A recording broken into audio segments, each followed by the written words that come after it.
From 13 WREX, your news leader. This is 13 News at 6. 2 lives lost, 2 families grieving over 2 senseless tragedies that continue a troubling trend of violent crime in our area, marking 2016 one of the most violent years of this century. Police say the 2 teenagers you see behind me were murdered last night. 2 separate crimes, 2 hours apart, shaking an area already overwhelmed by violent crime. At 10:18 last night, this young man, Levante Allen, who is just 15 years old, was gunned down in an apparent drive-by shooting, according to Rockford police. Allen, a student at Auburn High School, is now the 10th child under the age of 18 to die at the hands of violence this year in the city of Rockford. Just 2 hours after his death, authorities say 16-year-old Rebecca Finkenhofer was shot and killed in her own home by her mother's ex-boyfriend, while her grandmother fights for her life in a Madison hospital after she was shot as well. Before we begin our live coverage tonight, we want you to consider this. 10 kids under the age of 18, all killed by violent crime this year alone in our area. In the city of Rockford, 26 total murders this year, the highest number in 20 years. And in all of Winnebago County, there have now been a total of 30 murders. We now begin our live coverage tonight. 13 News reporter Taylor Utzig is in front of the apartment in McChesney Park where this double shooting took place. Good evening, Taylor.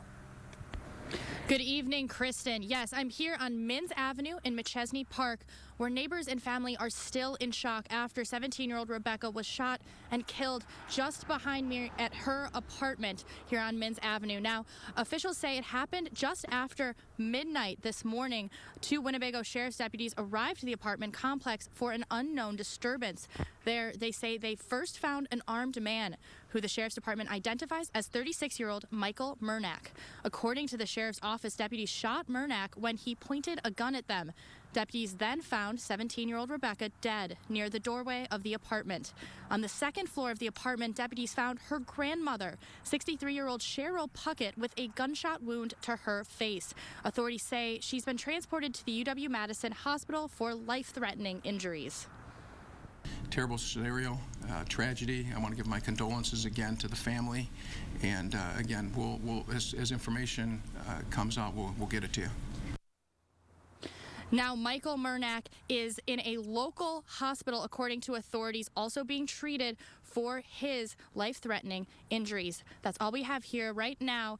I'm reporting live here in McChesney Park. Taylor Utzig, 13 News. Back to you, Kristen. All right, Taylor, thank you. And earlier tonight, we spoke with one of Finkenhofer's aunts, Stacy Puckett.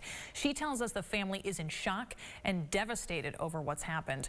We talked to her over the phone right before she and other family members headed to UW-Madison to visit her mother-in-law, Cheryl Puckett, in the hospital. Now, Stacy says her niece, Becky, died a hero. My 6-year-old niece, who was also in the home, and Becky was protecting her sister. She was always a protector, and she made sure that her sister was hidden under the bed and covered with blankets, and then tried to chase him out.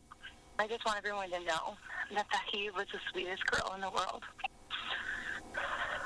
She didn't deserve this, and everybody loves her. Everyone who knew her knew how special she was and knew she would always be there for her family. And unfortunately, she was there for the family even to the end. She'll always be the hero to that little girl and a hero to her family. I was not at home at the time of the shooting, and this morning, after learning about the tragic events that took place at her home, took to Facebook to share a heartfelt message to her slain daughter. Take a look at this post. It reads, "My daughter's life was taken tonight. Mama loves you so much. You are such an angel. You will be deeply missed." Family members say Rebecca's mother was a victim of domestic violence and that her ex-boyfriend sought revenge against her. Michael Murnack and Megan Cabay only dated for a couple of months, her brother said. He said he always had a bad vibe from him and started to worry about her as their relationship went on, but they broke up and an emergency order of protection was granted on November 22nd of this year. According to Winnebago County court records, just last week, Michael Murnack was ordered to stay away from Cabay and her home until 2018.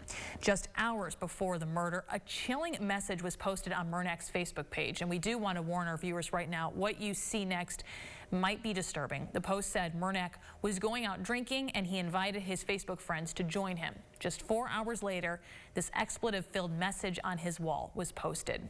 It said, "I'm so expletive, so if you are on my expletive list, watch out." About an hour later, police say Murnak shot and killed Rebecca and shot and injured her grandmother. Just hours before 16-year-old Rebecca was murdered, another Rockford teen's life is cut short because of gun violence. 13 News reporter Mary Sugden is live on the scene where Levante Allen was shot and killed last night. Good evening, Mary.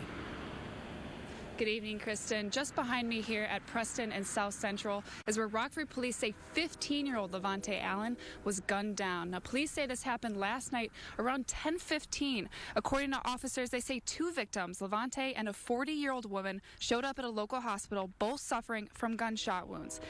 Levante later died at that hospital, and today we're learning more about the young man. We spoke to some of his friends who say he loved basketball. He played on the sophomore team at Auburn High School. Now, I spoke with his coach today who says he called all the players last night to tell them what had happened, and he says he asked them if they would like to play in today's game. He says every player said that they wanted to play, and they won that game today.